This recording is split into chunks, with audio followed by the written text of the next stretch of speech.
So similar fortunes for these two teams. 1 win, 1 defeat, and 1 drawn encounter. 4 points for Mount Pleasant Football Academy. 4 points for UWIFC. However, should one of these teams get 3 points on the night, they could shoot all the way up into the top 4. It's a big game for these two teams. UWI, they are the home team, but we're here at the Tony Spalding Sports Complex, a famous battleground for Arnett Gardens, who are out of action tonight. There is no red tonight, but there is blue and white. One of these teams could be singing the blues. None will be red hot, but for UWI, having drawn their encounter against Arnett Gardens last week Monday night, they'll be hoping for 3 points here tonight. We do apologize because the normal broadcasters had to pull out late notice. So guess what? Allen Sports Network stepped forward, and hence the reason you're having the game here tonight. We will take the national anthem, and from there, the starting 11 for both teams.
A lovely national anthem precludes what is expected to be an intense battle.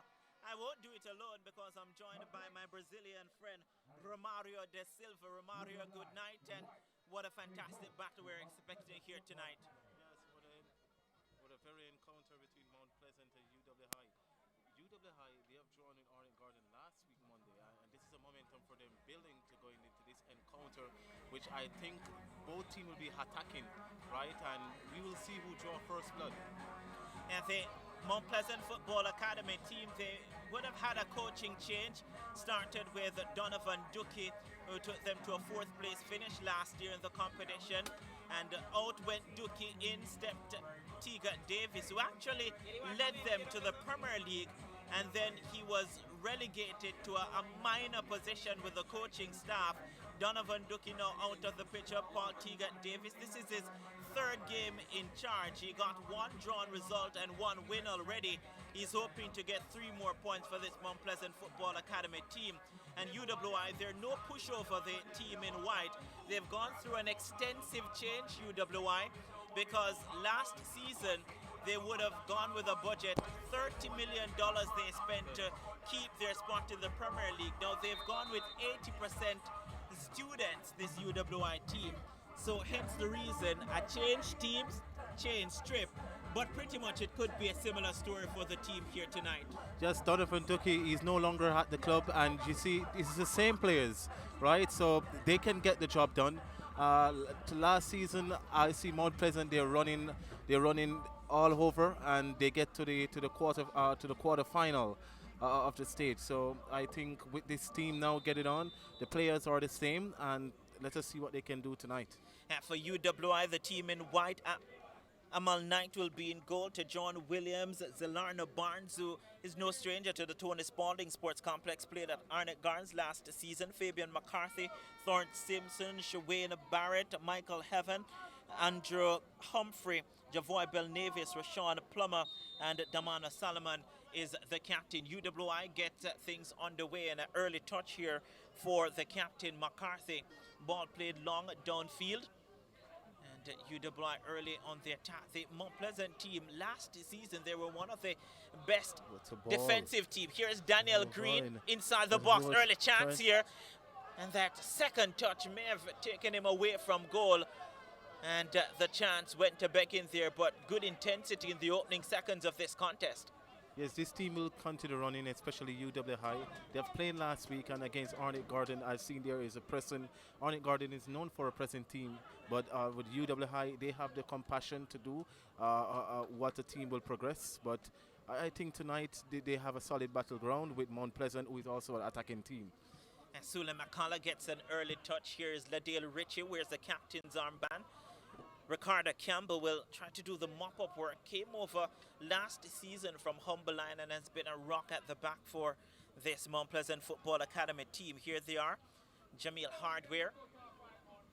Not necessarily well-traveled, played at Boystown when they got relegated, made the move to Arnett Gardens. Now we're in blue for Mount Pleasant.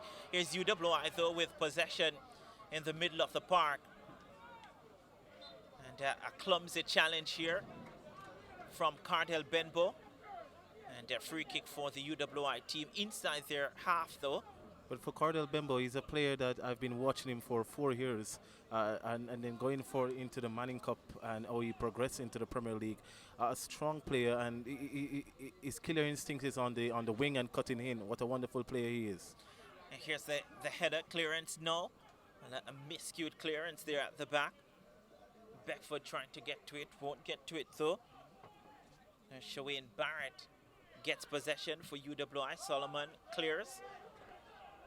And the captain, you talk about experience. They're only their second season, Mount Pleasant Football Academy, but loads of experience in this team. Here's Daniel Green, played in that under-23 team. UWI again. Cutting inside was Bell Navis.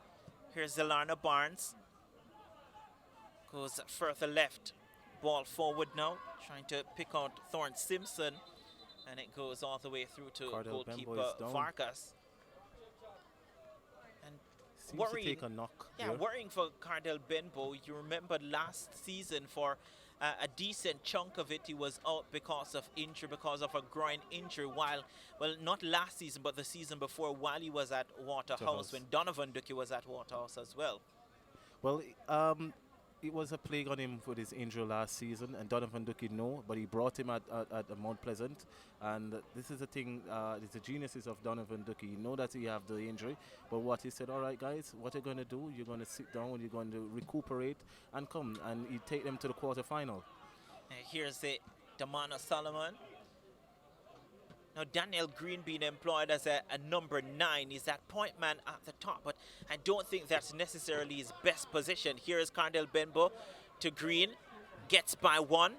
Almost good defending here from UWI. Here's Bell Navis again inside to Zelarna Barnes. Barnes lays it off now to Williams, who goes back to his captain, Solomon. Now UWI trying to calm things down. Good turn from Zelarna Barnes. Goes forward onto his left foot. Chips this one over the top on the left side. That's a lovely ball from Zelarna Barnes. Here's a shot towards goal. And it goes over the crossbar. So early intentions shown by UWI. Good build up there, and that's a swung over, but he should have just controlled it, look over and just swab it in the 18 yards box to get to one of his teammates to get ahead on that. Here is Mount Pleasant now trying to get out from the back through Ladale Ritchie. Now to Benbow, who is fouled. Free kick for the team in blue.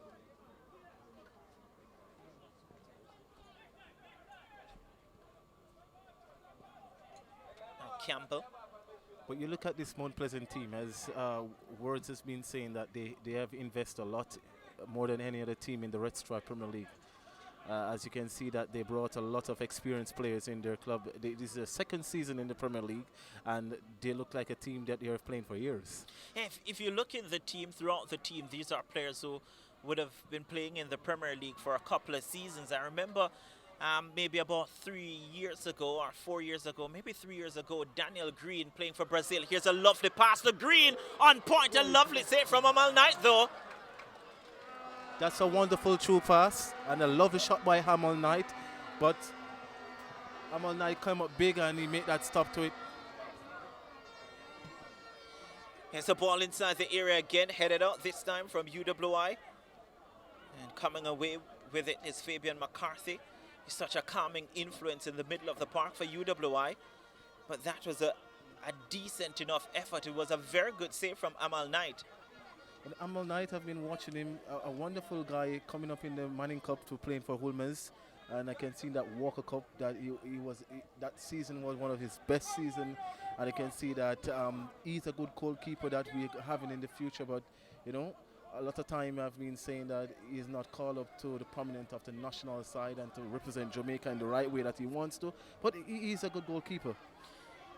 Here's Kevon Isaac, another one of those players who would have made the move to Mount Pleasant Football Academy. There's a player down, looks to be Daniel Green. And talking about the players and the experience in this Mount Pleasant Football Academy team, you look at Jamil Hardware, is a national player. Ladale Ritchie would have played in the national team as well. Ricardo Campbell came over from Humble Lion. Isaac came over from Humble Lion. Bedford Benbow from Waterhouse. Benbow, a national player as well. Daniel Green would have played at Brazil when they did make it to the Premier League, made the move to Harbourview, then to Mount Pleasant Football Academy. So Sule Makala would have been at Portmore United. So it's a team full of experience. And if you look and you have Evan Taylor on your bench, it shows that you're a pretty decent, well, more than decent team. Yeah, so as I said, the playing style of Mount Pleasant, it is their second season, and they look like they're playing for 10 years because of the nurture of experience they input in their team, and so they can give them results. They went to the quarterfinal last season. There's Isaac with a shot. Sorry about that, Mario, but that was an effort on goal from Kevon Isaac that went wide. So far we've seen, 2 shots from Mount Pleasant, 1 on target, brought out a lovely save from Amal Knight, but that one went wide of the target. Remember, Michael Heffen would have shared a lovely defensive duo partnership with Dino Schaff, who has left UWI for Arnett Gardens. And played in that game last Monday night against UWI. But Damana Solomon is someone with experience. Played for the national team as well, Damana Solomon. Would have won the Premier League with Portmore United as well. So lots of experience on both teams. Even though UWI, a lot of these players are students, players on scholarship. Yep. But they do pack experience. Here's Damana Solomon now at the back, the captain for UWI, with the captain's armband being worn by Amal Knight. Ball over the top looking for Thorne Simpson. Headed out by Ladale Ritchie. To Sule Makala, then to Jamil Hardware, back to Makala. Makala now to Daniel Green, and a foul here. That was and a crunching Shane tackle. Mitchell immediately signals to the bench. And speaking about his players, Sule Makala, I believe, would have played alongside, would have played in that Portmore United team with Damana Solomon. So even though these two teams, they pretty relatively know each other because they were at the same club before the transfer season, and they go to different respective clubs. But as for Suwayne McCullough, a wonderful player, a gifted player, and I see the future for him. He's going on well. Yeah, going on very well. And you talk about battles within the battles. Alwyn Harvey, the number 4 for Mount Pleasant Football Academy, played at Humble Lion, I believe, then left Humble Lion, and towards the end of last season was at UWI and now at Mount Pleasant Football Academy. So a lot of movements in the Premier League. But you're looking into the team mobility about these players. They're moving from one clubs to the other and stuff. Sometimes they try to find their comfort zone to get their sparks on, but you know, where their destiny lie, that's where they're at. So Sule Makala off the park. Here's a free kick. Ladale Ritchie will take it. 4 players in front. Lovely ball. Beckford there trying to tee it up for Daniel Green. Good defensive work from Campbell. Now Isaac fighting for possession with McCarthy. Goes all the way back to Damana Solomon. Now to Bell Navis. Good touch. I like the look of Javoy Bell Navis here. Yes, McCarthy surveying his options. Is inside to Williams. Back to Damana Solomon. That was dangerous for Solomon. Gets it now to Michael Heaven. McCarthy, Heaven. I know that the season is young, but to say that you could put UWI as a contender for the Red Stripe Premier League 2019-2020 season. They're always there or thereabouts. They got to the semi-final a couple of seasons ago when they were coached by Marcel Gale. Yeah. Here's Isaac now for Mount Pleasant. Now to Beckford. To Kevon Isaac, who's decided to go all the way back to Swilly McCullough, who is back on the park. Into Harvey. Back to McCullough. No, Ladale Ritchie gets a touch. And good to see both of these teams taking their time to build up play. But this is what annoys you as a commentator, as a supporter, as a lover of football, is that after some good intricate passing, then there's this long ball upfield that's pretty much aimless most of the time. Yes. As what spectators will say, is even us as commentator, we like end-to-end action, you know, good build-up of passing and executing the shot right and properly so we can have an excited encounter. Is that a ball inside the box that's cleared by Ladale Ritchie? That's a throw to UWI. So far, only Amal Knight with that save of the two goalkeepers would have been called into action. No action yet for Vargas. There's a throw-in. Here's Belnavis. Back to McCarthy. Inside now to Williams. Well, that's Zelarna Barnes. Twisting and turning, Zelarna Barnes. Gets it back to McCarthy, who goes down, wins a free kick for his team. Zelana Barnes there, I think he is the real orchestrator into this UWI team. He get the passes, he control the ball, he turns to look. I look for easy option space to slot it in. So I think you can expect this and much more from him in this encounter. Struggled with his fitness while at Arnott Gardens last season, Zelarna Barnes, but at his best, a former national youth player, at his best is just super to watch. As a cultured left foot, I don't think he will go direct to goal from here. Belnavis has a kick on him. He's walked away from it. MacArthur, the senior player, the national player, is also hovering around. So UWI, they would really want to get a go-ahead goal here. Zelarna Barnes is there, so too Andrew Humphrey. Humphrey steps away from it here. Zelarna Barnes inside. Took a deflection. They're appealing for handled ball. No, says referee O'Shea Nation. All they will get is a throw in UWI. It doesn't seem that he touched the arm of the Mount Pleasant player. But they're still hailing, signaling to the referee Nation that it's in handball. The throw by UWI. Humphrey looks as if he wants to launch this one long inside the box. Can be very dangerous if he does so. Sule McCullough gets the head, but it went to goal and tipped over by Vargas. So his first bit of action there, and it didn't come from a UWI player. Yeah, normally as a goalkeeper Vargas, he's the one player I've seen that from the Latin American country, Panama, who has been here for 2 seasons now. Normally there was a Brazilian at Mount Pleasant. He was here for a couple of months and now he's gone back.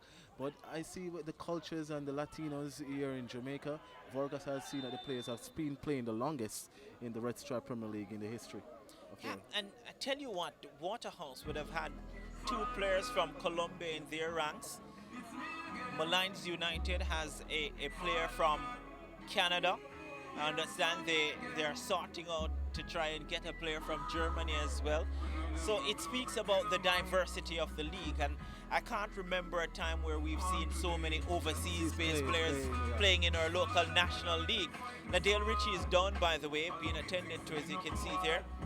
But there was a player from Brazil that played for Waterhouse. I don't know if he played in the CONCACAF League Nation for Waterhouse, but his name is Calvi. He's a Brazilian. He plays here, but now he's back. So I don't know what happened with the contract with the Waterhouse or administration and with Calvi. Yeah, and many persons will bring up names and call names right around the competition over the years of overseas-based players who would have played here in the Premier League. My most recent memory would have been Leslie St. Fleur from Bahamas, who would have won the Premier League with Montego Bay United. So it's a drop ball. It's UWI. Here's McCarthy. Now to Belnavis. Not sure why he would have gone for that chip ball over the top, Belnavis. as Rushan Plummer was on the far side, so too Barrett. It's a throw in for UWI.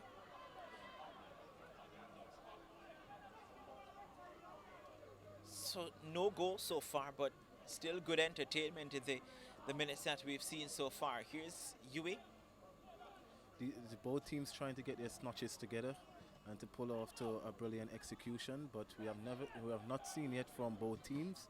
But I think we are going to see some exciting encounter. Yeah, here's another shot from Williams, that time that took a deflection and off for a corner kick for UWI. Their second corner kick in the last 3 or so minutes. Yet to really make one count with their first effort. Didn't count. But there's a problem with Mount Pleasant. Watching them from last season is their defense. It's not of the tightest that you can see in the league, and they easily concede goals. But there's one thing into their team that they needs to fix, and I think that is the defense line. Yeah, here they are again trying to defend this one. Oh, there's a break here for Mount Pleasant Football Academy. Daniel Green gets it to Cardell Benbow on the left-hand side. Benbow cuts inside on his right boot. Here now is Isaac. Gets a shot off, but straight to Amal Knight. I think maybe it took a little bit too long to get that shot off, but good defensive work from UWI and in particular Williams. What a build up there. What a pass to Cardell Benbow with his tricks and his footworks. Turn the ball, stop, he looks and he passes it. A beautiful shot there, and coming up big goalkeeper Amal Knight. And here's the danger for UWI. You saw there is the kind of pace that this Mount Pleasant Football Academy team possess. They do have pace with Daniel Green, Cardell Benbow. Kemar Beckford is no slouch as well. So they have to be careful because the middle of the park in Williams and McCarthy, they're not the quickest players. So if Mount Pleasant Football Academy can break through the middle, it can be problems for UWI. Here's Alarna Barnes. First touch was a poor one. Now to Jamil Hardware, gets it back. Now to Isaac. Now Sule McCullough.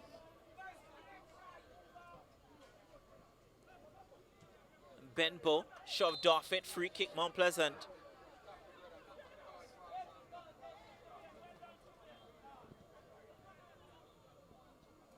And UWI here conceding, and Mount Pleasant Football Academy, they're so busy going forward. And this is one of the things that Paul Teagat Davis would have instilled in the team when they came to the Premier League playoff, and what he's trying to get back into this team. The owner, Peter Gould, would have said it on so many occasions that he wants to see risk football, attacking football, and he wasn't getting that from Donovan Ducky. Hence the reason there had to be a change. Here's a free kick. Ladale Ritchie puts this one inside the box. Heads go up, headed up by UWI. As far as Daniel Green gets by one, deflection. Still a chance here, side netting. And it's a goal kick for UWI.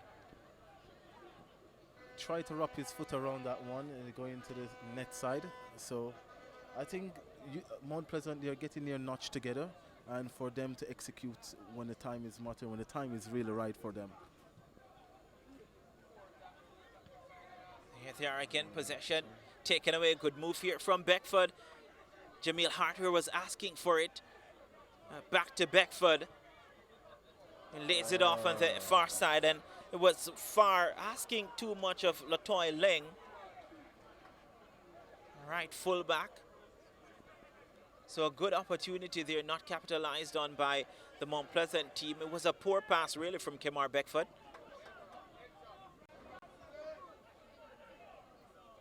And if I have any criticism of this UWI team so far in this contest, is the long balls. You're not going to get by Ladale Ritchie and Ricardo Campbell at the back with those long balls. Those are meat and drink for them. Here's another one, and again Ladale Ritchie cuts it out. So they won't be effective with those long balls inside the Mount Pleasant defensive area. Here's Jamil Hardware. That's a lovely ball over the top. And maybe too much on it. Daniel Green couldn't get to it. We've seen some passes from Mount Pleasant. UWI tend to drop back a bit, and stuff, trying to get in the long balls with those tall defensive players who get it very easily. They will take that all night. So you have to get the ball on the pitch, bounce the ball, move the ball in spaces, and you can get the depth of Mount Pleasant Academy. Here now is Alarna Barnes. Gets it now to Barrett. Barrett gets by one. Now to Simpson, back to Barrett. Oh, that was a lovely challenge from Ladale Ritchie. Decisive. And should be offside, Daniel Green. He is. And there are persons contending. He was in an offside position when the ball was initially played. Yeah. But I will say that is a cheeky one. He wanted to get by the linesman. But he spotted that long way before. Oh, possession given away. Here's a ball now to Daniel Green.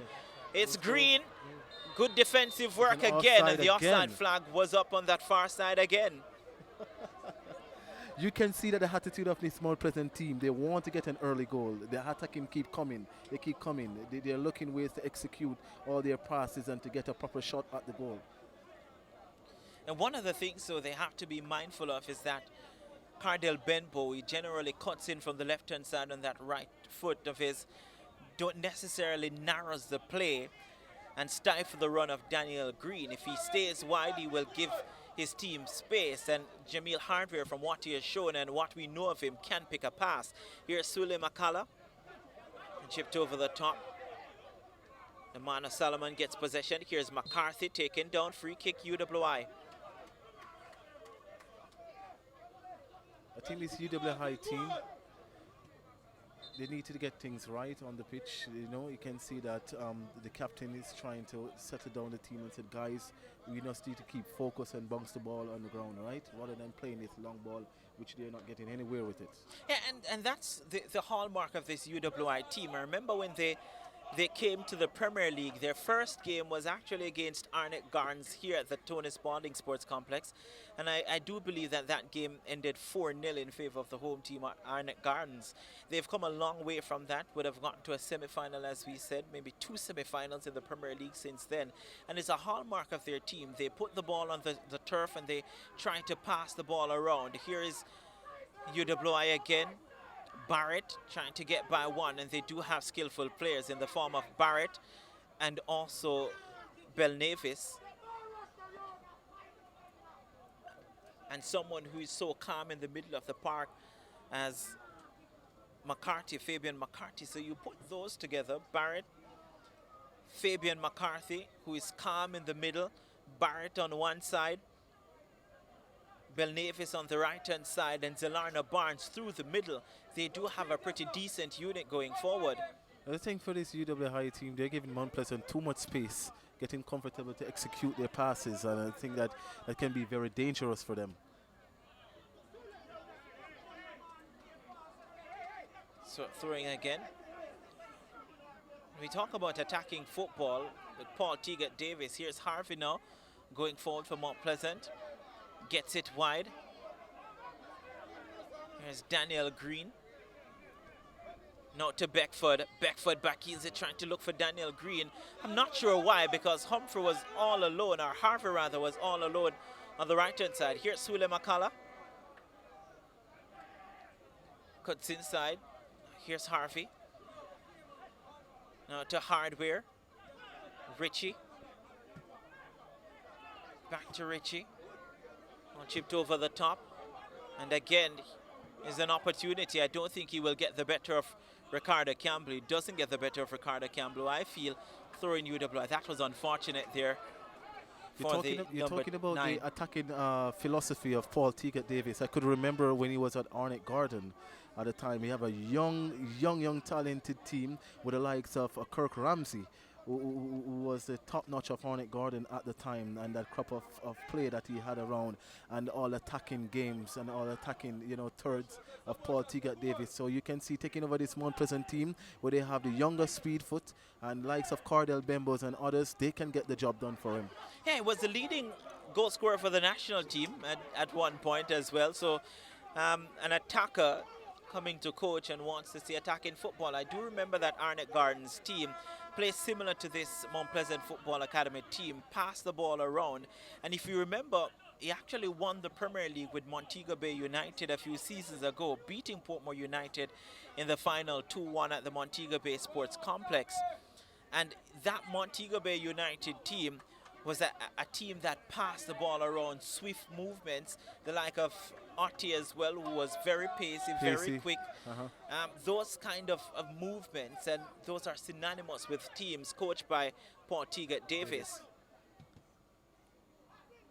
It's McCarthy now, possession given away. And again at the back. In terms of attack with Paul Teagat Davis, quick feet, quick thinking, quick execution, I think that is the key role that he instilled into these players. That was a strong challenge from Ricardo Campbell on Thorne Simpson.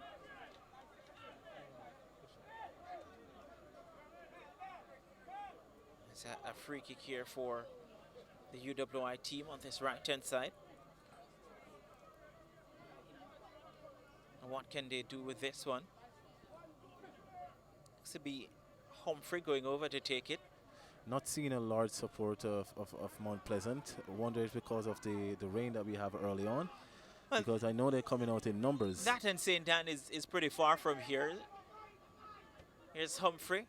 Cross this one towards the back post. Vargas opts to punch this one. And was trying to put that one back in the ear of Rashawn Plummer. And less said about that, the better. So yelling to Vargas, his teammates telling him that he could have hold that ball rather than punching it.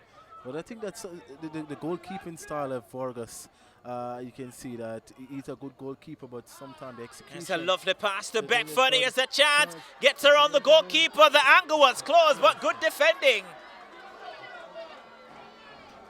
Good defending, good keeping by Hamal Knight there. He got a touch to it and to clear it off the line. His teammate. Wonderful, wonderful defending there. The timing of the advancement from Amal Knight there was almost pinpoint perfect. Forced Beckford wide. The angle became acute, it became close, and good defending from Michael Heaven at the back for UWI. Here's a corner kick for Mount Pleasant Football Academy.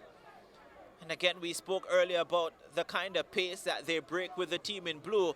This one swung towards the back post, heads go up, still a chance there. And it trickles through for Amal Knight. And coming back to the option of Vargas to punch, I won't criticize him too much, simply because we've had a lot of rain in the carpet here. The ball is wet, the surface is wet, and you don't want to gamble with trying to catch the ball and it falls from your hand and you give up a goal. So the best option is to punch. But the problem there is that he didn't get it far. That's true. Here's Barrett. Inside now to Thorne Simpson, back to Barrett. He's trying to get back. Simpson got a touch there. That's a rough challenge. You can hear it from even here. Ricardo Campbell. It's a tough cookie, Ricardo Campbell. And O'Shea Nation, whenever O'Shea Nation comes here to the Tony Spalding Sports Complex, the Arnett Garden supporters, they would take you back to the quarterfinal contest. Yes, yeah. And when he gave goalkeeper Mikhail Harrison a red card early in the fixture, the first leg against Cavalier. Yeah. Arnett Gardens went on to lose badly. And I think that is a memory that never will come out of the Arnett Gardens spectators' head. There's a lot of memories here at Arnett Gardens, some good ones and some not so good ones. I've seen some good ones and some bad ones. It's a club with a lot of tradition. If you could go all the way back into the semi-final, Waterhouse versus Arnett Garden, with Mr. Monday Night Tuffy Henderson there, where they introduced the referee. Her name is Odette Hamilton. Odette Hamilton.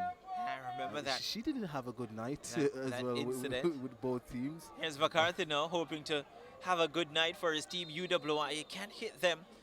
McCarthy, but is about to get it up and over the wall and down in time. Lovely shot. And tell you what, it wasn't that far away.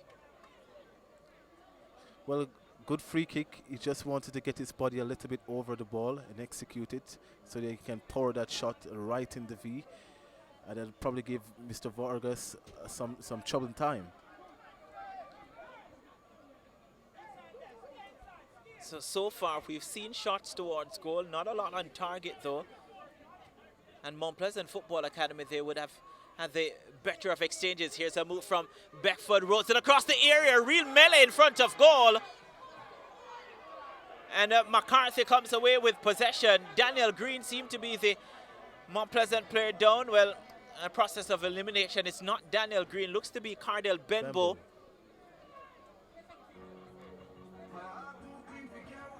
It was really a goal-mouth scramble there. And in the end, you can't really knock referee O'Shea Nation too bad, because there was a lot to see or not see in that incident. So he was right there watching. So as you can see, when the tackle is made, he rejected it and said, come on, let's play football.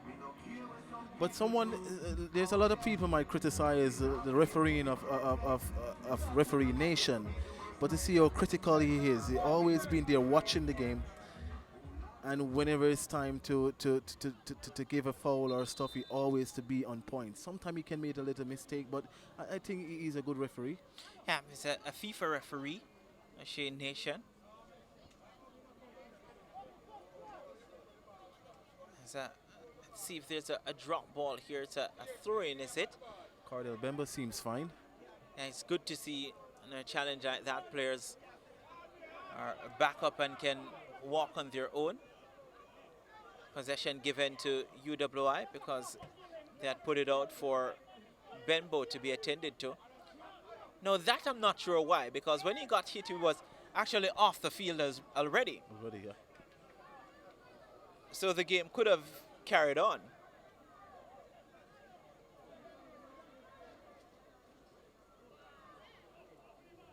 Here's McCarthy. Back to Amal Knight. Back to Fabian McCarthy. And did very well there, Fabian McCarthy. Showing the reason why he was maybe a first choice pick in a Theodore Tapa Whitmore team in the middle of the park. Here is Barrett. Not sure the intention there of Barrett. Here's McCarthy again. This one over the top. Good take from Humphrey. And then gives up possession to Harvey. No, Kevon Isaac gives back possession to Zelarna Barnes. Barnes cuts back inside.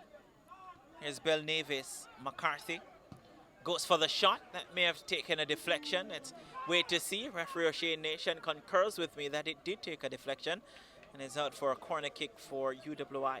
UWI try to get into their strive of things and stuff. So I think with this attitude going ahead, they can get a goal in the first half.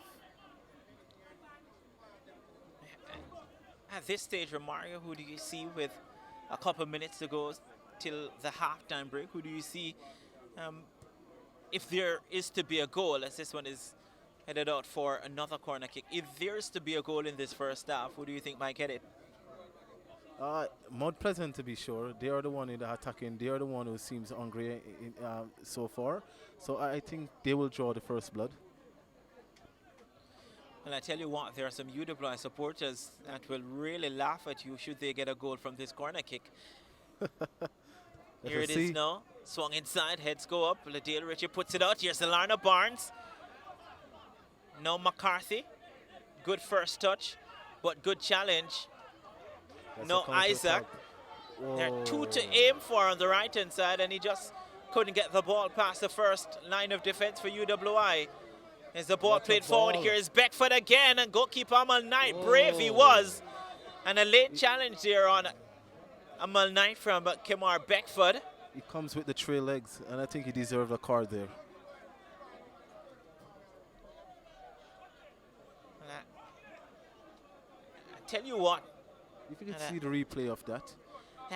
I think that he had eyes on the ball. I wouldn't say that there was anything malicious in that. I'm pretty sure that UWI supporters would say different. Coach Andrew Peart would say different as well. But the likes, Amal Knight already have the ball, and he skipped and he go with the trail foot again. So I think that indicates something. Probably that's a warning from referee Nation. Yeah, and tell you what, referee O'Shea Nation, when he gives you a warning, you know that you've been warned. Very stern, very dramatic with his hand movements. Yep. Here's Isaac, headed up by McCullough. Here's Zelarna Barnes. No McCarthy. Trying to pick up Bell Navis. Good challenge from Sule Makala.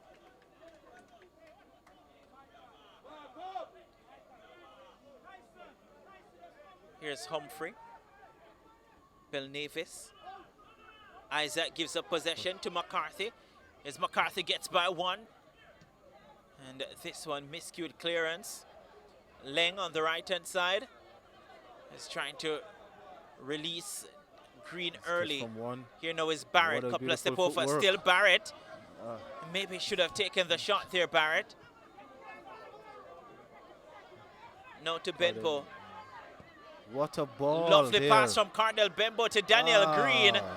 But the attempt to control it didn't match the pass any at all. And it allows UWI to get back in numbers. Here's Jamil Hardware. He seems a bit in a rush there. Not controlling the ball and execute it the right way. And Sule Makala.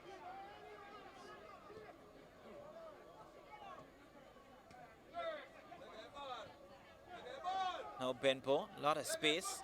Cardell Benbow. Harvey. Still Harvey.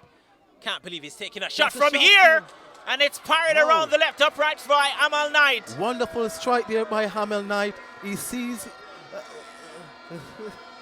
wonderful strike there, Amal Knight. He get a touch to it, push it away. That's a wonderful strike by Mount Pleasant there. He sees that Amal Knight is off his line. He tried a shot, wonderfully shot. Yeah, I'm not thinking whether or not Amal Knight may have saw that late. I tell you what, it was a vicious shot towards goal from Harvey. And then even Amal Knight, you have to be careful because the surface is very slippery. It is. Here's a corner kick, swung to the back post.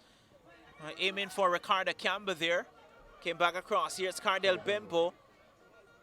Gets it back on the right-hand side. Here's Jamil Hardware. And slipped and then headed behind by Damana Solomon for another corner kick. You've asked a question and it said that in this half, who do you think will draw the first blood? That's indicated that Mount Pleasant, they seems like they want it. They seem that they want it going into this half leading. And based on the run of play, you would think that Mount Pleasant, they've had the better of exchanges. Successive corner kick. This is 3 in a row.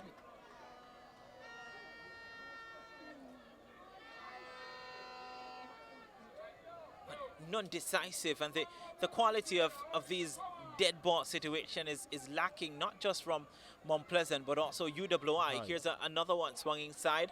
Again, can't pass the first line of defense. Here's Cardell Benbow, robbed of possession by Zelarna Barnes. Gets by another Zelarna Barnes.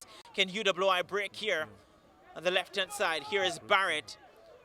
Couple of step overs inside to Zelarna Barnes again. Here's Barnes looking for options. This one swung towards the back post. Is a decent delivery. And Nadale Ritchie was alert to the danger, puts it out. So from 3 corner kicks at one end to 1 corner kick at the other. Zelarna Barnes there, he's the one that I tell you, he's in Harkey straighter. He's the one that gets in the attack. He passed 1 players, passed 2, get the ball on the wing. He swung that one over, and now David giving a corner. Can UWI score from here? They've had number of opportunities to maybe get a goal from a corner kick, UWI. It's another one. A lot of plays inside the box. It's a chance. Good defensive work again.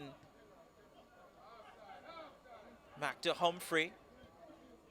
And that was a poor ball inside the box. And here's the danger now, the break from Mount Pleasant.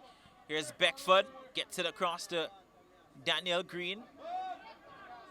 Good turn from Daniel Green. Beckford looking to make the run. Gets it now to Leng. That was a poor pass, poor attempt to try and pick out Beckford. Good turn again from Zelarna Barnes in the middle of the park. Gets it now to his captain, Damana Solomon. I think this UWI team, they're getting the interception quite very well so far. You can see they breaks up a couple of third attacking from Mount Pleasant Academy. That was a lunch there. And that was a crunching challenge, but it was a 50-50 ball, so you understand the reason why the referee allowed it to go on. Here now is Bell Navis, has a decent left foot, and just drag that one wide.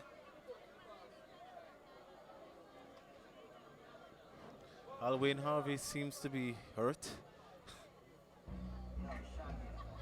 Hey, it was a strong challenge. I think he got caught by the hand there in the chest. But again, in a situation like that, both players only had eyes for the ball. It's the reason why referee Nation allowed play to go on. So from what we're seeing is that it was a pretty tough and physical challenge on Harvey. But what referee Nation saw was two players going for a ball and one coming out the better As off. you can see there, Cordell Bembo and Sewell McCullough is having a little chat on the sideline. One is saying that, guys, listen, you need to execute this ball properly or so. Still goalless between UWI and Mount Pleasant Football Academy in blue. Monday Night Football. I see this Mount Pleasant Academy team going far again in this season. Here's Jamil Hartwell, sorry, Romario. Here's Sule McCullough. Well, maybe he saw the effort from Harvey earlier and thought that maybe he could try his luck. But again, this Mount Pleasant team, there's mixed feeling because the kind of infrastructure that they have there in St. Anne and the kind of investment made by Peter Gould, they don't strike you as a team playing in only their second season because they have so many players who would have played numerous amount of seasons for different clubs. For different clubs. So if it is that I get a new team, and it's a similar situation now with Malines United, who are doing pretty well at the moment. 4 from 4. The first promoted team to win their first 4 games. Remember last season, Mount Pleasant Football Academy defeated Portmore United 2-1 in their first game. I think they won their second, but lost 1-0 to Dumbeholden. But if you look at Malines United, they're a team with a lot of players with experience. Steve Wright, for instance, would have played at Tivoli Gardens at one point. Devon Hodges played at Rivoli United, also played. He's at Effortville, yeah, to Humble also Lion. played at Tivoli, then played at Humble Lion, then went to Mount Pleasant Football Academy, would have had a stint in Vietnam as well. Yeah. But as you speak of at Mount Pleasant, not Mount Pleasant, Malines United. Devon Hodges, I think is the physicality. Here's a lovely play inside, a good touch, good defensive work from McCarthy there at the back. Yeah, I think for Devon Hodges, his fitness in his days was a problem with him, even though he was a critical striker at the end. But a lot of coaches, a lot of people were having some problem with his weight. He's too fat and stuff. But at one point when I first see Devon Hodges, he reminded me of Rowan Nelson. Rowan Bumpy Nelson. There's the corner kick, this one headed out. Very short, robust. Yeah, was a prolific scorer, Rowan Nelson. Yeah, I think he still has the record of scoring. Still does the most goals in the Premier League. Premier League. I think he break that from Kevin Pelly Wilson, who used to play at Arnett Garden. A shot. I think he still holds the schoolboy record for the most goals scored in a schoolboy football season as well. He's just an outstanding player, Rowan Nelson. It was 30 goals a season or 29? It was 30 goals. 30 goals.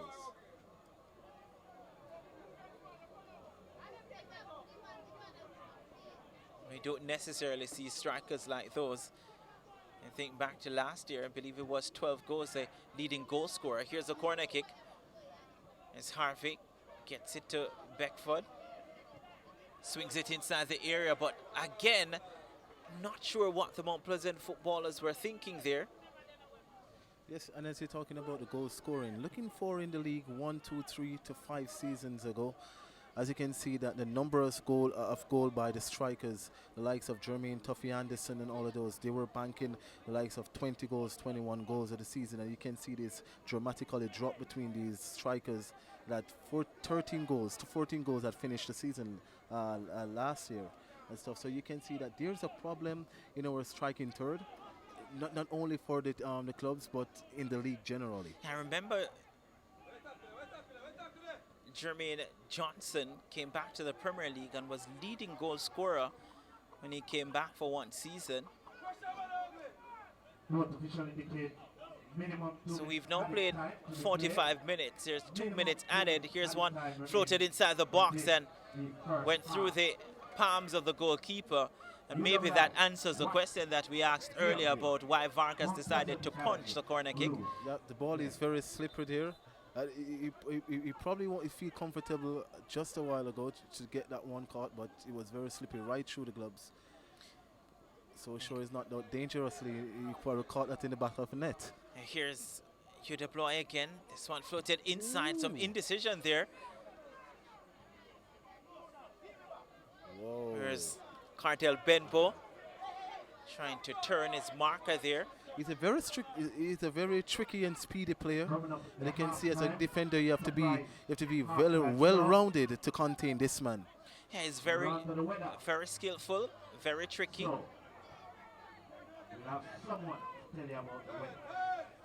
When I look at the likes of Cardell Bimbo, he remind me of Jonathan Williams, who used to play at Arnett Garden, Little Johnny. Very fast and swift. And here's a shot from Isaac, and it goes wide again. So far we've seen some shots from 20 and 30 yards out. They've looked decent, but nothing to beat Amal Knight in goal thus far. And as I said, that the Mount Pleasant team, they keep on making their strides and their notch.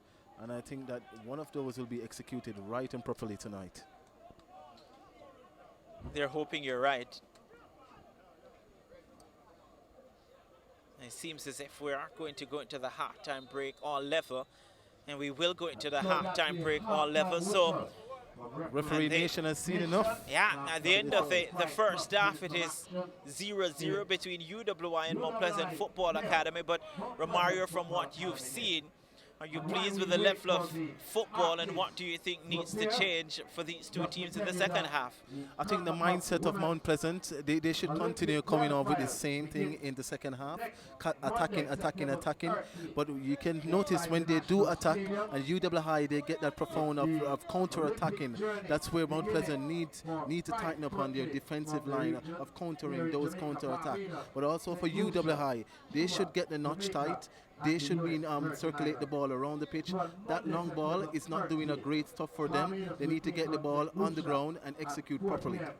Yeah, and the Mount Pleasant Football Academy team, they've been good in passing for the most part, but they've not been clinical in front of goal, have they? So you think that in the second half, the Mount Pleasant team, they'd have to come out and be a little bit more clinical, a little bit more decisive in the final third to get a goal? Yes, as I said a while ago, that they're trying their notch, they're getting their thing. It's properly working so far for them, but one is to be executed the right and the proper way to get past Amal Knight in goal. All right, so at the end of the first 45 minutes here at the Tony Spalding Sports Complex, it is the UWI, the home team, 0, Mount Pleasant Football Academy 0.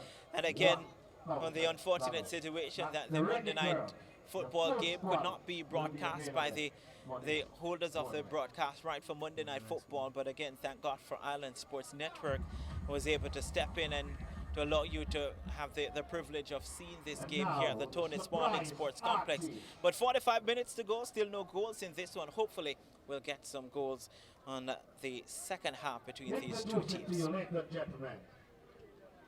other than Weatherman for the halftime show.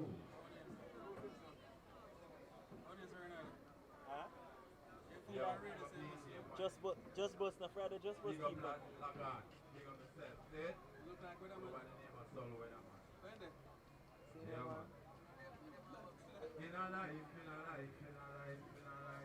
You ready for criticism? Suppose the man bust a big tune. Why you bust no blanket?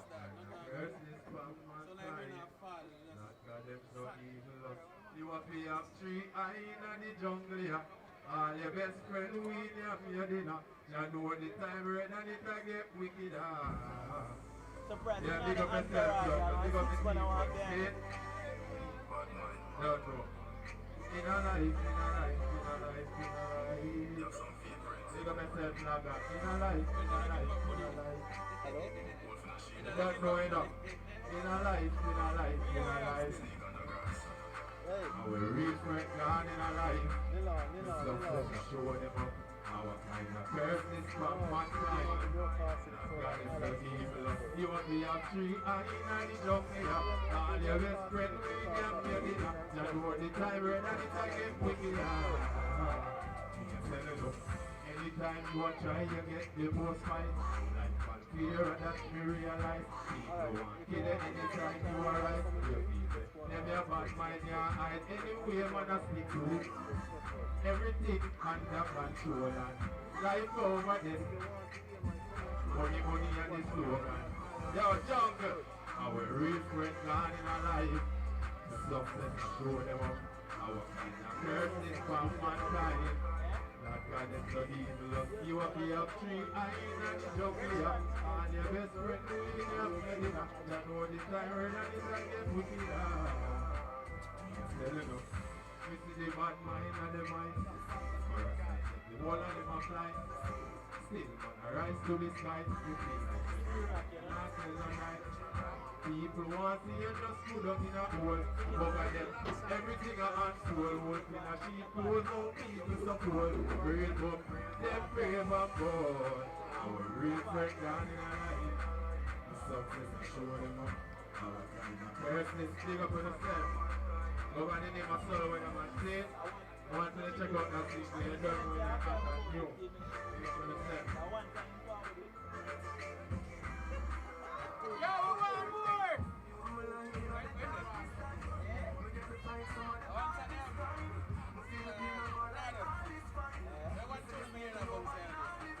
Hold on.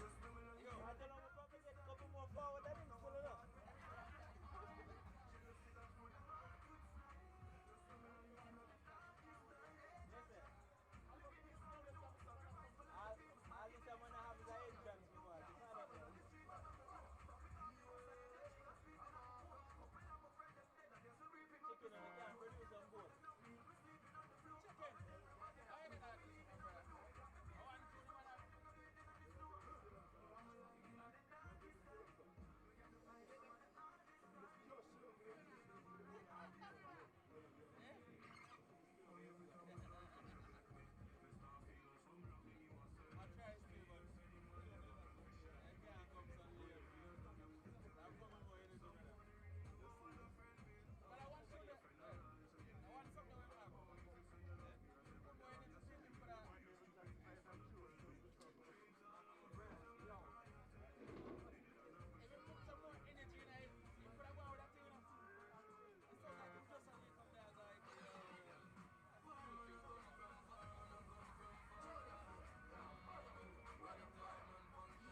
Joe. Funny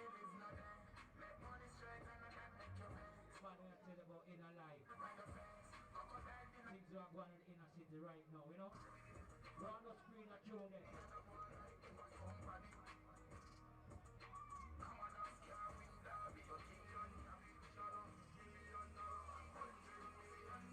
Check it out on my YouTube, right?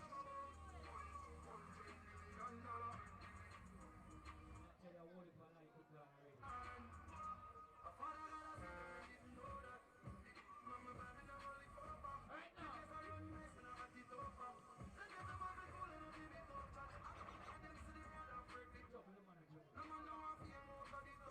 No, pull up, no.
All right, so we're getting set here for the second half of this contest.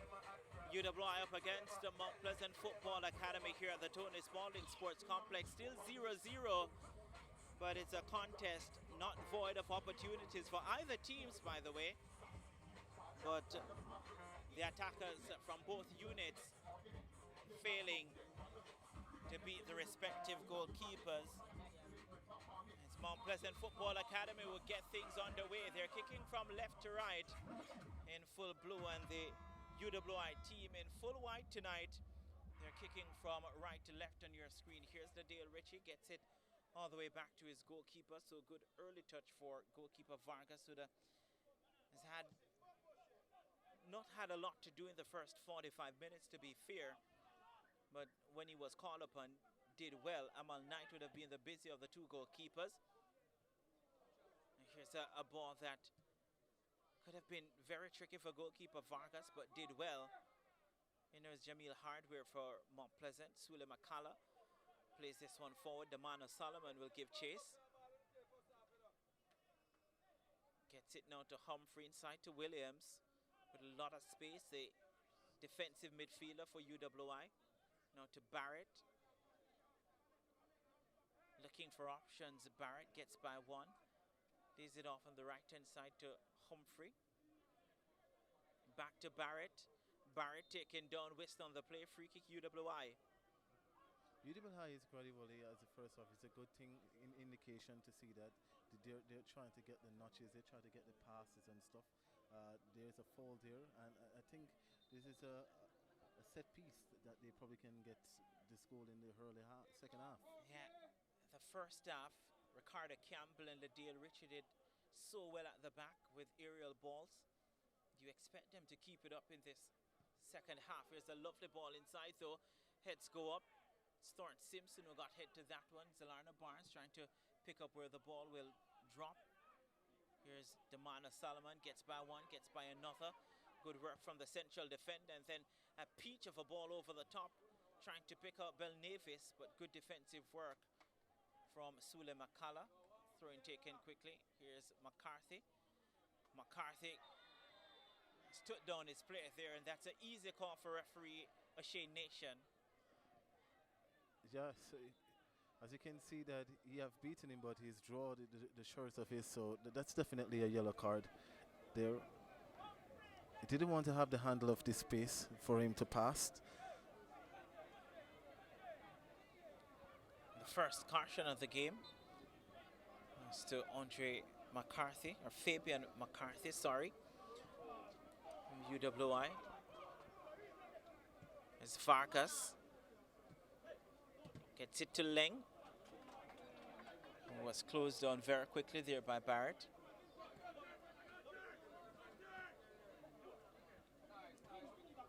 It's Harvey to Leng. Beckford wins possession. Here's Hardware. Ooh, that was very late from Thornton Simpson. And the first yellow card is followed quickly by the second. As you can see there, he turned his back, so he don't have a clue what he's doing, and that's a harsh foul there. And he deserved the yellow card. But you can see probably it could have been worse there for the Mount Pleasant player. Yeah, Jamil Hardware would have had his time, his period dealing with injuries here at Arnett Gardens when he was here. Also at Boys Town when he was at Boys Town when they got relegated, struggled with a groin injury that kept him out of the national team for a little bit. My memory serves me right, he scored in his first 2 national games. And this for is a good player, as he can go for us back in the Manning Cup, where they would have a supreme team that Bridgeport at the time. He was a part of the 2009 Bridgeport team that lost to St. George's College in the final. That's a final that I will never forget. I won't forget it either. I was on the bench for Bridgeport.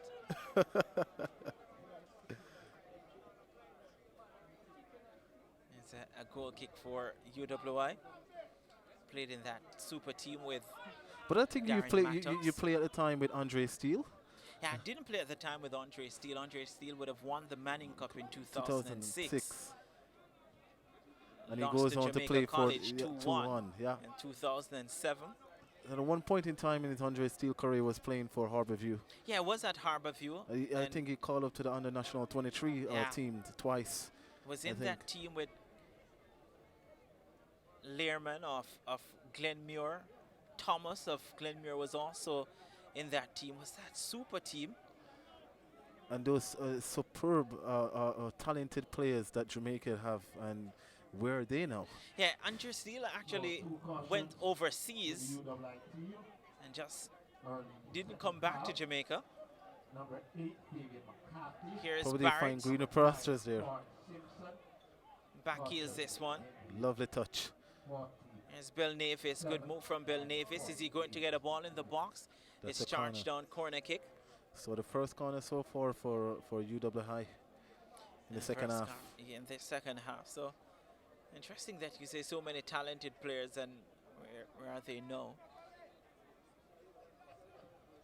Thomas, I believe, became a doctor in Cuba. Yep.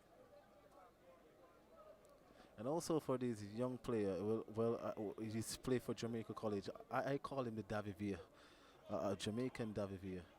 And there's Shawnee Walker. Yeah, Shawnee Walker was absolutely magnificent for Jamaica College. It's a corner kick swung inside, not a bad one. Here's Zalarna Barnes. Couldn't beat Beckford.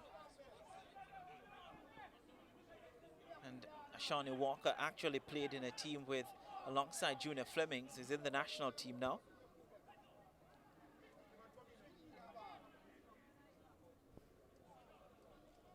And this one headed out. It's a throw-in. Remember, Shawnee Walker won a semi-final with Jamaica College on penalties, by the way. At the Constant Spring I Stadium. think that one was played at Ferdinand Park, where Jamaica College went down to 9 players for most of the second half, and Bridgeport could not score. Went to penalties, and Jamaica College won. They played Waterford in the final and won that contest. And I think that lovely empire that Bridgeport. It's a ball played across. Oh, what a lovely save there from Vargas. It was more reaction than anything else. Quick reaction there from goalkeeper Vargas. The defenders of Mount Pleasant, they were a bit sleepy at their end. And that cheeky pass coming in. And there's a slight did you know at the end of this corner kick that I'll share with a lot of persons. There's a corner kick for UWI.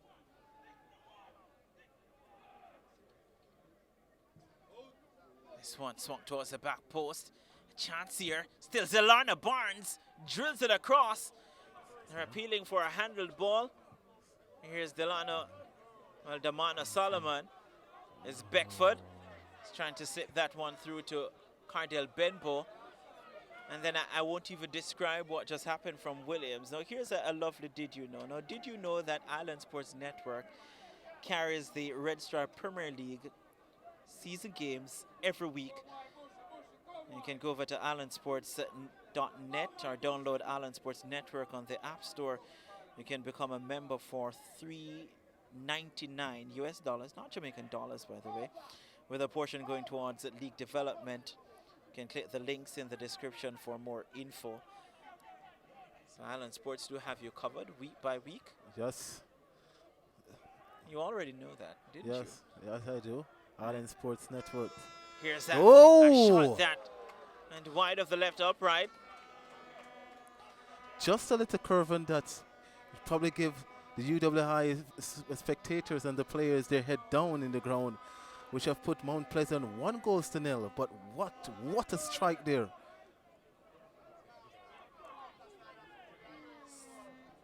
So far in the second half, both teams showing intent. I think still that Mount Pleasant might have dodged a bullet with that point-blank save from Vargas. And it wouldn't necessarily be against the run of play because UWI, they've given as much as they've gotten. Here's Daniel Green. Not to Beckford, trying to turn his marker. Does well. Kemar Beckford goes down under the second challenge. So free kick for Mount Pleasant Football Academy. This turn player Beckford, he is. Here's Sule McCullen. Good dribble up the ball as well. Cuts inside. Sule McCullen leashes a right-footed effort that goes way over the crossbar.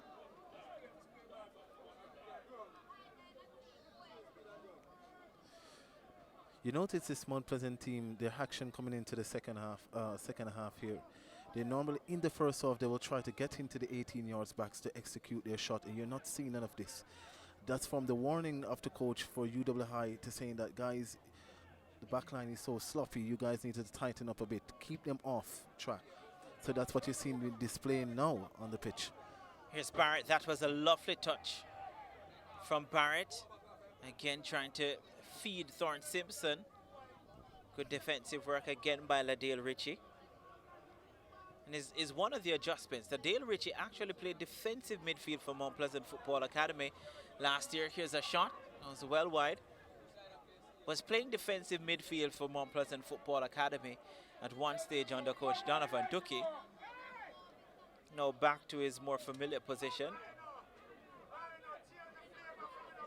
He's looking downstairs at Paul Teagat Davis. But then again, you can see the versatility of a player. When there is a player, when there is a coach take over the helm and they said that, okay, then you might, your specialty is a right back, but I'm going to put you up in the midfield and stuff. Sometimes it can probably be a blessing in disguise.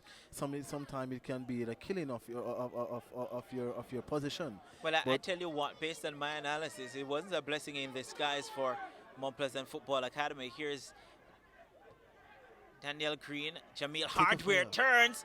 They're appealing for a handle ball, and I tell you what, they may have had a case there. Here is Beckford, feeds this one on the left-hand side. Benbow. I think that the plan there for Cardell Benbow was to cut inside on his right foot and get a shot off. Here's Thorne Simpson now against Ricardo Campbell. Simpson crosses Elana Barnes. First touch was a poor one, gives up possession to Ladale Ritchie. Now to Daniel Green. Mount Pleasant play appealing for the handball there, but there's no VAR in the Red Star Premier League. That's a good ball there. But feeds this one to Green. Oh.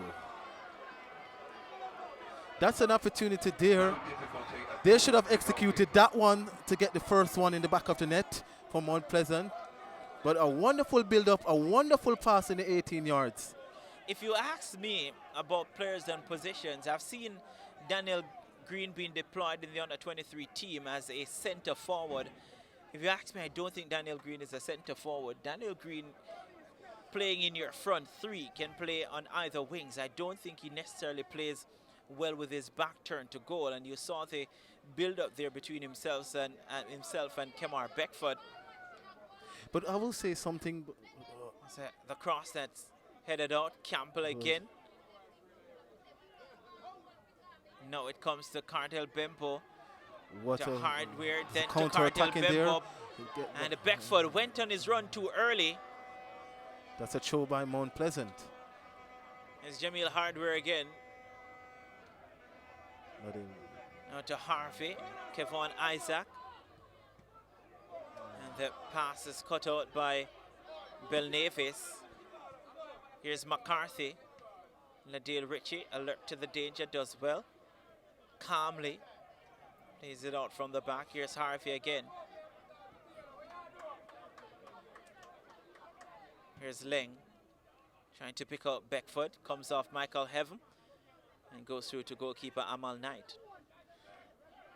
Yes, as I was saying about the position, that you're not playing into your rightful position, but isn't that the culture we need to instill into our players, so when they get in scout to Europe or the Americas, they can be a versatile player that they can snug anywhere in on the pitch? It is true, but you do have coaches around the world who still believe in specialists, players who play special positions and not necessarily utility players. But I think there is a place for everyone. Quietly so. It's Heaven. And again, a real struggle here. It goes out the throw-in to be taken by Plummer.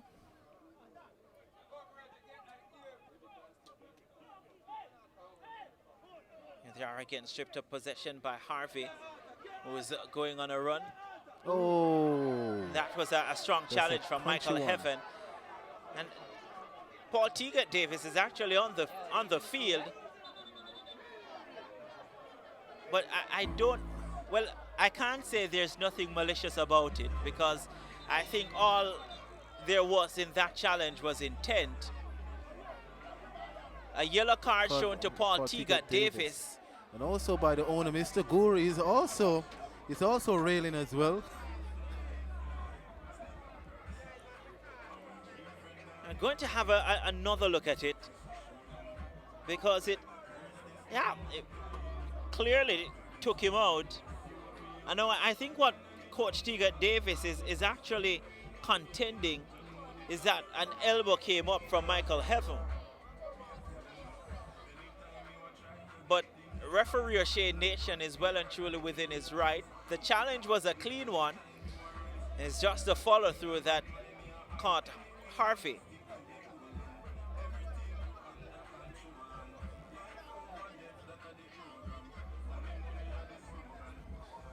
But knowing Paul Teagat Davis, a very humble coach, and you can see that he's very derailed by this. To even get a card, you know that something very malicious happened there.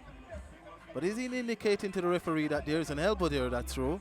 Yeah, that's what he was contending. That's what he was illustrating to the referee, that the elbow actually came up.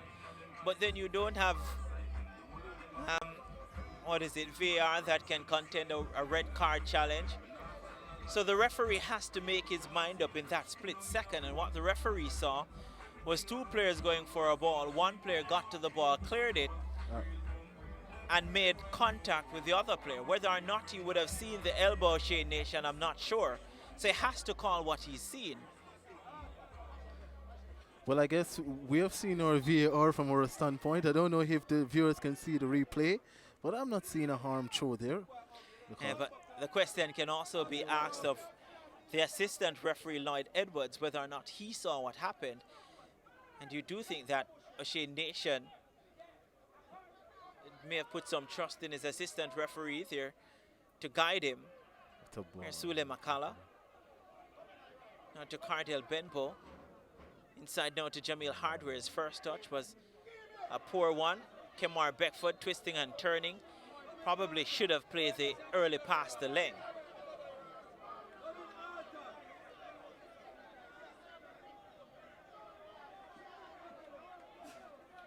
The work of Mount Pleasant so far, I think they are doing very well in terms of getting the ball and passes on the flank, and to try to use the dynamism of Cardell Bembo to try to get a goal or a assist. Yeah, I've always said that the kind of pace and creativity that this Mount Pleasant Football Academy team possesses, that they should be doing more as far as getting goals. They were probably the best defensive team last year, not the best attacking team. Here's Harvey and steps over it. Leng. I think if anything that may have been a pass. Well, Leng will tell you that was a pass and not a shot. Well, I'm hoping he would say that that was a pass and not a shot.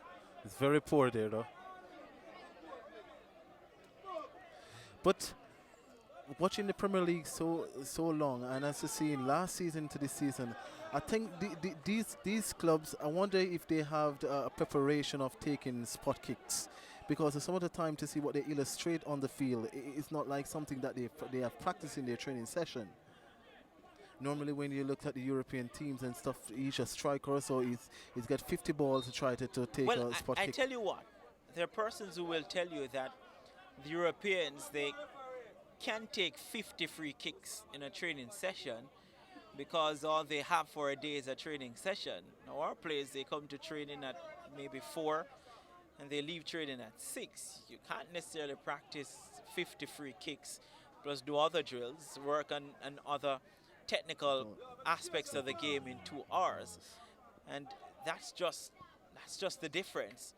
But I wouldn't be surprised to see Mount Pleasant maybe go for someone like Keston Hall. It's a lovely ball to Beckford. Amal Knight puts it out.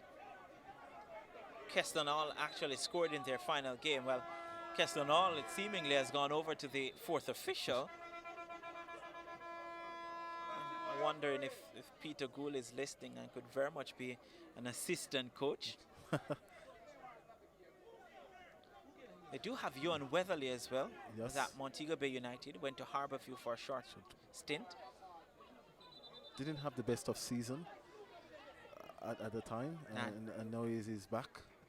So Keston Hall introduced, and they've taken out Kevon Isaac.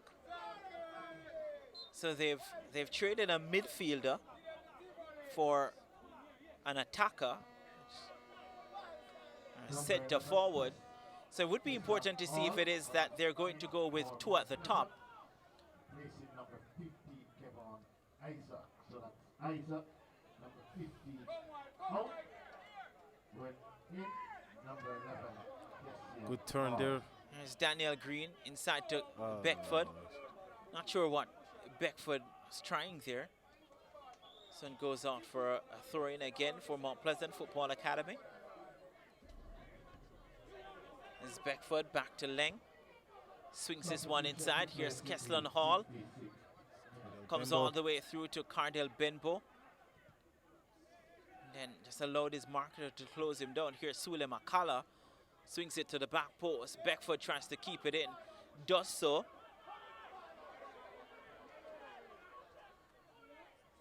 Here's Hardware trying to swing that one in the box. Here's McCarthy. Now to Bell Navis, who is fouled. A free kick for UWI. Mount Pleasant has been attacking, but there's just something that's still unlocked in terms of their final third, the final pass, the final shot at the goal. They seems to have a problem with it starting at the second half. As Williams trying to pick out Thorne Simpson, does so on the far side. Here's Simpson. Not a caution going to the Gives up possession to Jamil Hardware. number 61. Here's Keston Hall, ball over the top. Here's a real foot race now. Cardell Bembo wins it over Damana Solomon, and he's brought down just outside the 18-yard area. Very dangerous spot there. Very dangerous. Mount Pleasant, they can wade on to get this one into the back of the net. Luckily so, they will be the happier one at the moment. But let us see. It's who they will turn to for this free kick. I think my money's on Jamil Hardware. I would probably bet a lot of money on Jamil Hardware. Should he take this one? Daniel Green is spotting it. And Jamil Hardware is walking away from it. So I guess you lose your bet there, Renardo. I would lose my bet. But a free kick in this position, give me Jamil Hardware 8 out of 10 times. And I say that, and Daniel Green could very much shut me up from here.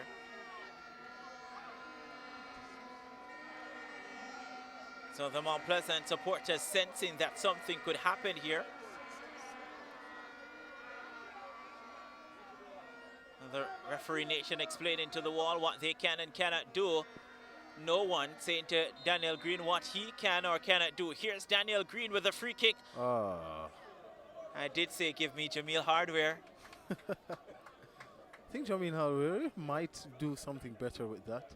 But you can see at that spot there, there's one player that comes to mind. I think he's in the retirement stage now. It was Bassel. Marcelino Blackburn is very dangerous on that spot. Yeah, Marcelino Blackburn. Here's Keston Hall. And to take a left-footed shot. Again, they're appealing for a handled ball. Places referee O'Shea Nation. Mount Pleasant about to roll the dice again. What a ball. That was a lovely touch to Zelarna Barnes. And here is Daniel Green. Runs are being made. Cardell Bempo almost got through, but Amal Knight very alert at the back. Seems to get a knot there. You want to see that from your goalkeeper. Very decisive. And a yellow card goes to Cardell Bempo. If you could see the replay, have you touched anything? Have you touched Amal Knight there in the challenge? I think he got a touch on Amal Knight. We talk about inconsistencies in the game, and I take you back to the first half. Similar ball played through. It was Kemar Beckford. Amal Knight picked up possession, picked up the ball, and Beckford stretching his foot and caught Amal Knight. No card was given then. It's a similar situation now, and a card is issued to Cardell Benbow.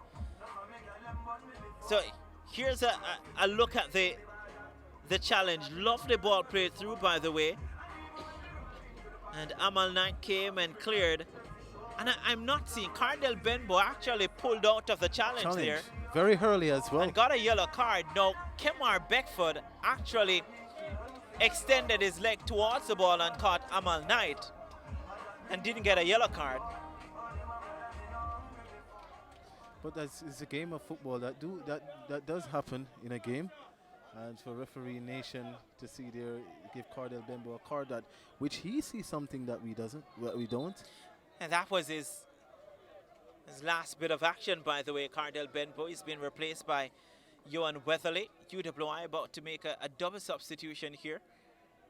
They're going to take out Thorne Simpson, who I thought didn't have a particularly good game, simply because his team went aerial, and he's not going to win those duels against Ricardo Campbell and Ladale Ritchie. UWI, they've introduced Javonte Stewart, the number 22.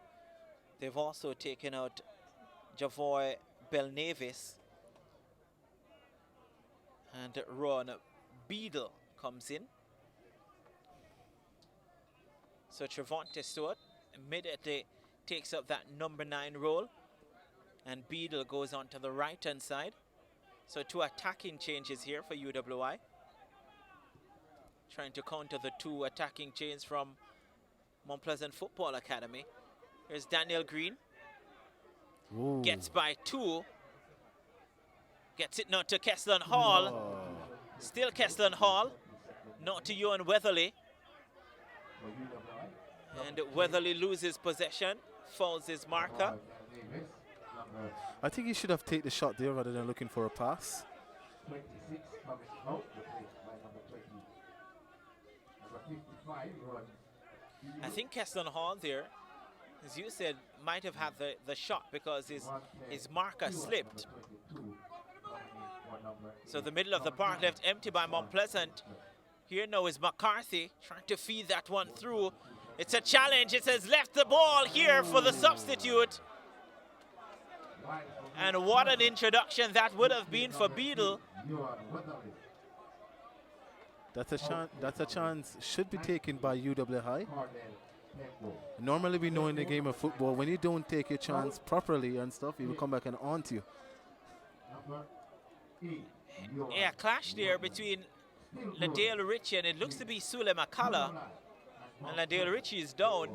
But you know, Reynaldo, I'm leading to the end of, we'll probably see a goalless game tonight. I really don't have a winner much based on how the team are playing. It would be the 3rd goalless draws since the start of the Premier League season. Yep. The first goalless draw would have been UWI Arnett Gardens here last week, Monday. And then Humble Lion and Waterhouse through yesterday. And this would be the 3rd goalless draw. Olympic qualifiers, women's Olympic qualifiers inside the National Stadium. 5 days of matches. Monday, And Ladale Ritchie is back up. Sunday and the following Tuesday inside the National If anything else, they have hurt his pride. $1,000 for the grandstand.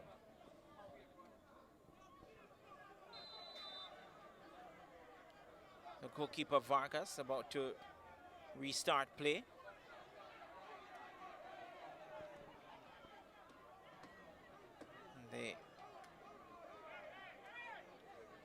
Ladale Ritchie now trying to get the attention of the referee.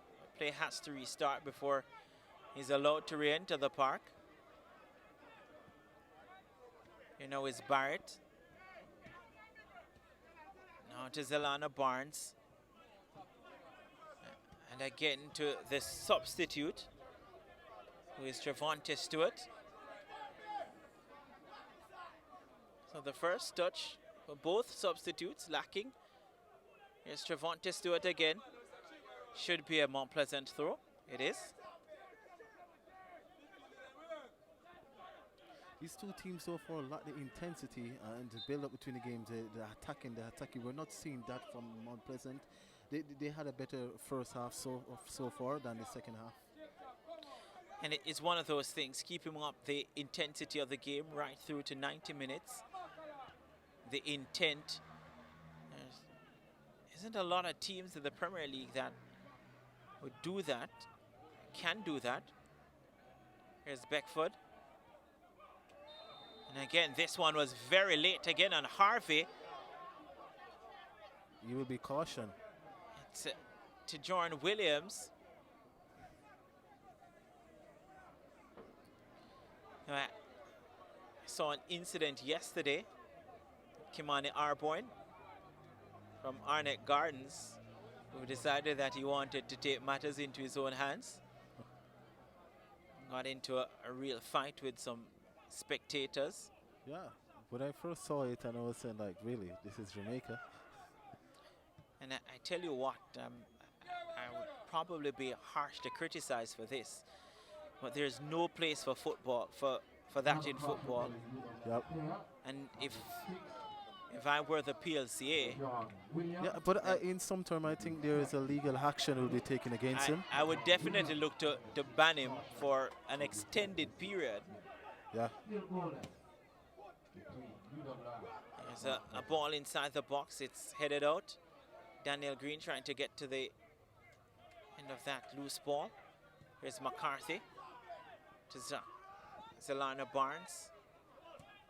Barnes looks up, trying to feed that one through to Stewart.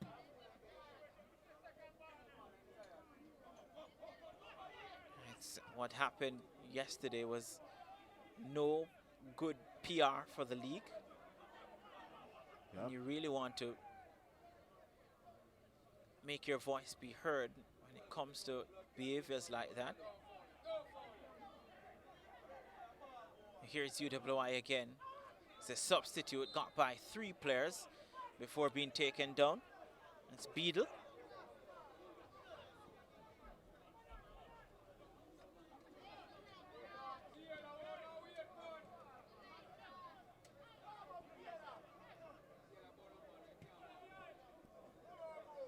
It's a poor effort there from Michael Heffen.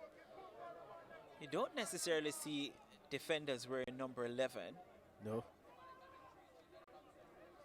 I think gone are the days when a person put all glorification in terms of a number. In football, they still do, but I was seeing that defenders wearing some numbers that midfielders and forwards were wearing. Yeah. Here's Barrett, wears a number that an attacker should be wearing. But do you think that sometimes that's a psychological thing? I don't think football is a numbers game anymore. Oh. Here's Beckford. Trying to get by 1. No foul there. Here's Barrett. Gets it wide to the substitute. That's Beadle. Zalana Barnes robbed of possession. Here's Kessler and Hall. Flicks that one through. And Damano Solomon there was trying to go for the acrobatic clearance. Came off Weatherly. There's McCarthy. It's it wide now to Plummer. Chips this one forward. Again, Ladale Ritchie does well, does very well, Ladale Ritchie. Gets it now to Jamil Hardware. He's trying to give possession to Keston Hall. Here's Hardware. Hardware. Inside to Harvey. And Harvey's pass is wayward. And I think the look there from Leng summed that up. I think the Mount Pleasant team is a little bit impatient though with their pass, not seeming to settle and to execute the ball in the right areas and to get a shot at the goal. And it can happen when you've had your fair share of opportunities but haven't scored. All of a sudden mentally you think you're chasing the game even though the scoreline is 0-0. And Zalana Barnes. Now to Barrett. Barrett cuts inside, gets rid of Leng. Now plays it now and a chance. A shot deflects, but goes just wide of the mark. It's a corner kick for UWI. Caught the Mount Pleasant defender there sleeping. Get that cheeky pass there. A good shot there and it deflected for a corner for UWI. Let us see what they get from this one. And that's what it comes to when you've got your fair share of opportunities. Somewhere in the back of your mind, you're thinking that all your opponent need is one chance and you could be down a goal. It's late in the contest and you might have given away 3 points. There's a header towards goal, wide again. But surprisingly, that Williams was able to get that header off unchallenged.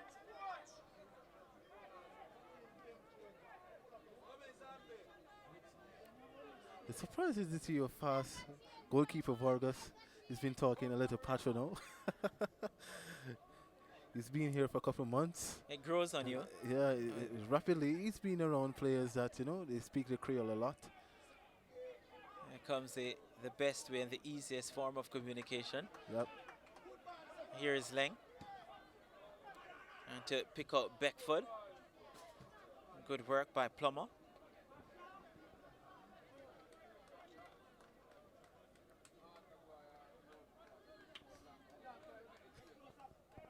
Mount Pleasant looks as if they're going to introduce Evan Taylor. Can't say veteran A Evan person Taylor. who can distribute the ball very well as well. Yeah, I think they need a goal scorer. Sule Makala challenged. It's a throw in for Mount Pleasant. Jamil Hardware. He gives up possession. Back to Sule Makala. And again, possession given away. Here's McCarthy. Ball over the top.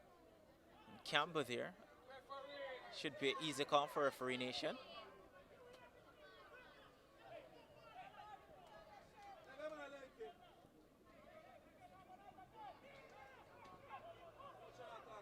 Now we're into the last 10 minutes, 82.5 minutes gone in this contest.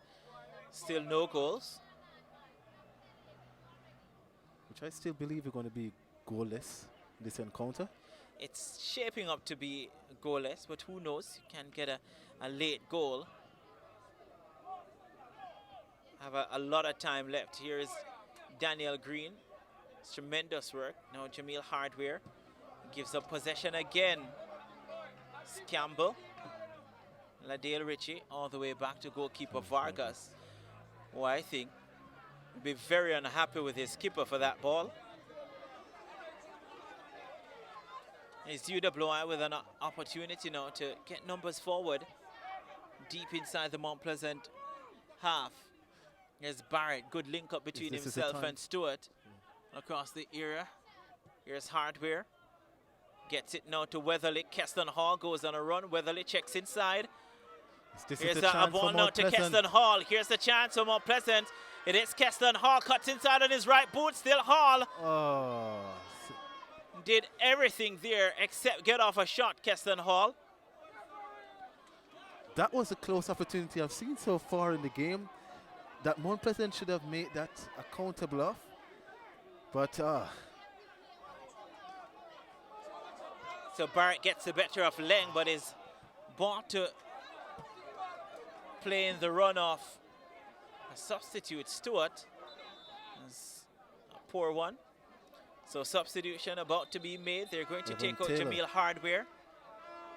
And Evan Taylor comes in.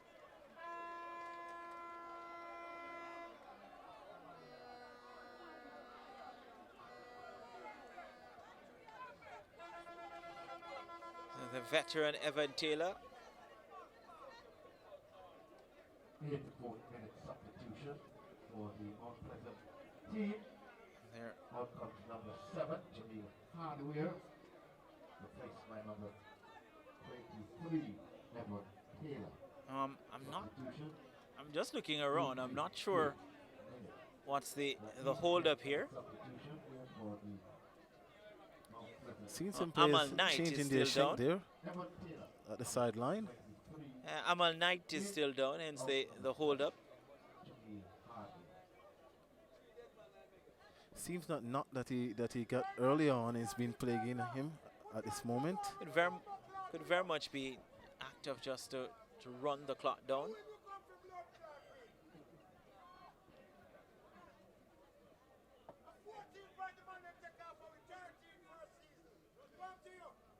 So now is UWI to resume play. Plummer with possession. So Dama there is feeling a little cramp. Was on the floor and his teammate helped him up. Here's Keston Hall again. Now to Weatherly. Weatherly checks inside again. Here's Taylor. Gets it to Daniel Green. Green comes inside. Ooh. Second to play a 1-2 there between Weatherly. And I think the intention there from Johan Weatherly was a good one, but Daniel Green just didn't make the run. Wasn't thinking of that pass. Rather than thinking the other way that he would have turned and shoot.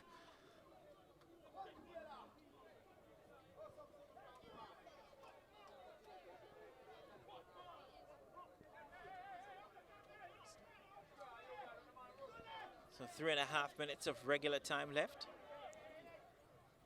Still no goals in this one. And you start to reside to the fact that there might not be any goals in this one. Here's Sule Makala. Now Weatherly. To Taylor.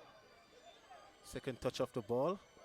Taylor just very slow in releasing the ball there. Evan Taylor here now is Zelarna Barnes. Picks What a out the ball pass on the there. right hand side. Can Here's the UWI make substitute something Stewart. of this? Looks up, chips it towards the back post. Leng was there waiting. Headed out again. Possession still with UWI. Again swung to the back post. Gets it to Zelarna Barnes. Barnes plays it inside. Oh, what a chance that was for Williams. Sule Makala is down. And a good defensive work by Ladale Rich, who is also down.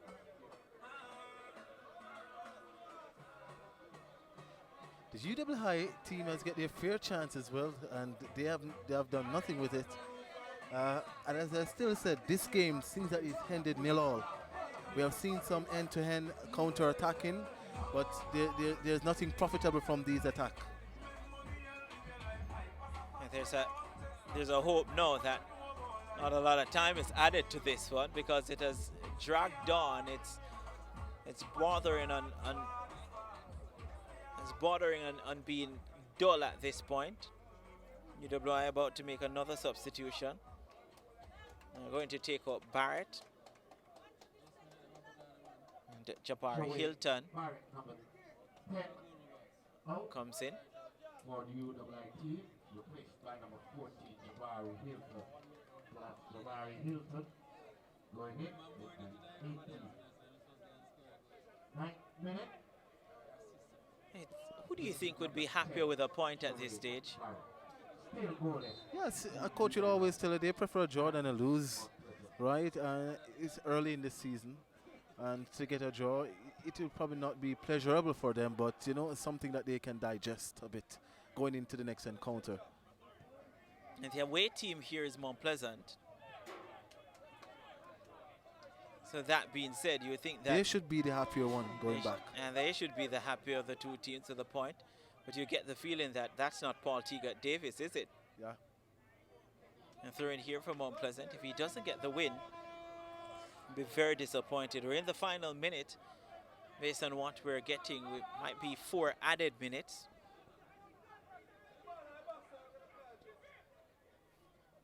Here is Daniel Green. Ball across the area. Ooh, that was tricky. That took a deflection. Goes out for, what is it, a corner kick? I'm looking at the assistant referee, the first assistant. I'm not seeing a signal.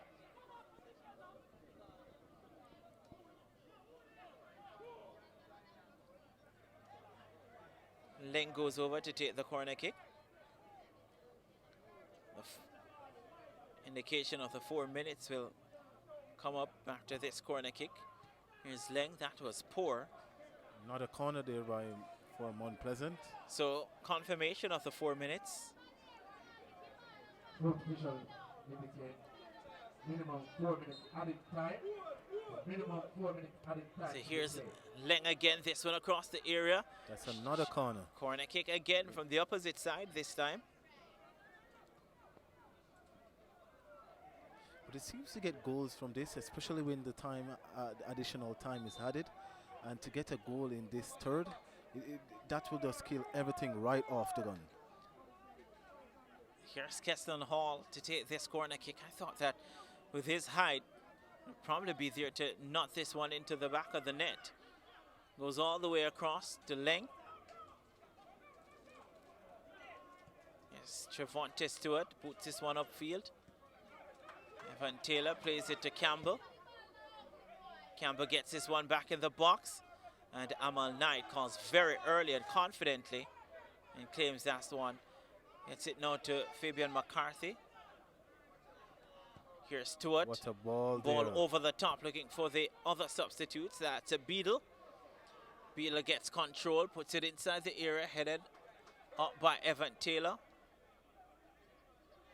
Back to Beadle. Will he put it in the box again? No, gets it now. And this one whipped inside. Not a bad ball. Comes up now to Plummer. Gets it to McCarthy. McCarthy lays it on the right-hand side now again. This one headed up. Goalkeeper. Again, ups the punch.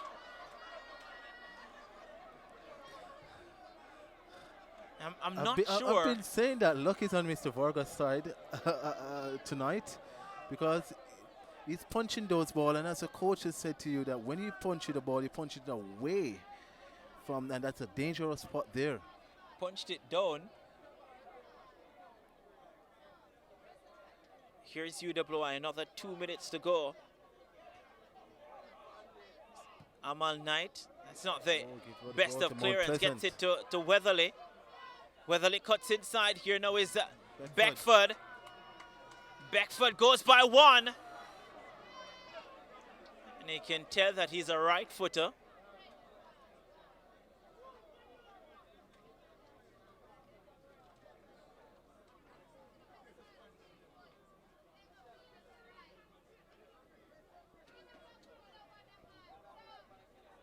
Still no goals in this one.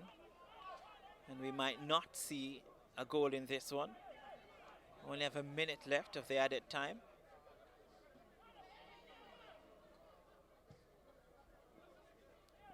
Long ball played forward. Ladale Ritchie gives up a throw in. And UWI now. And they're living on the edge here, Mount Pleasant.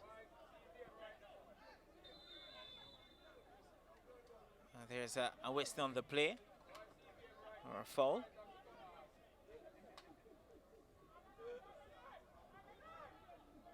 So just seconds to go in this one. And referee nation about to read the final rights on this contest that started out with a lot of optimism, a lot of fight, a lot of creativity, and ends with nothing between the two teams. So we've had 90+ minutes of football, lots of challenges, lots of shots, lots of corners, a couple of yellow cards, but no goals. Yes, I can see in the first half, Mount Pleasant, they were the one coming stinging. UWI was being a bit laid back, but coming into the second half, UWI, they were trying to attack, but the Mount Pleasant, they seems a bit complacent. And to see both teams, they get a share of the pie in terms of opportunity, but none, you know, as executed the way they wanted. A good encounter, as we predicted, goalless match. I think it will be a happier one to going on for Mount Pleasant, because they are the away team. UWI, this will be their home game. And as for a coach, they both can tell you that they rather having a draw than going home losing the 3 points. And by the way, before we leave you, just to remind you that Island Sports Network carries the rest of our Premier League season games weekly. Head over to islandsports.net or download Island Sports Network on the App Store, or from the App Store. You can become a member for $3.99 US, with a portion going towards league development. Click the links in the description for more info. It was, well, I want to say a lovely night. It was a lovely night because the rain stayed away. Yeah, it's very cool. And some decent football for the most part. No goals, but we do and hope you enjoyed the coverage. So on behalf of my good friend Romario De Silva, the entire production crew here, we hope you enjoyed our coverage tonight. Good night.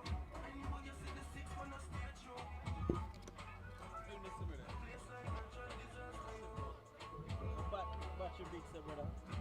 Yeah, man.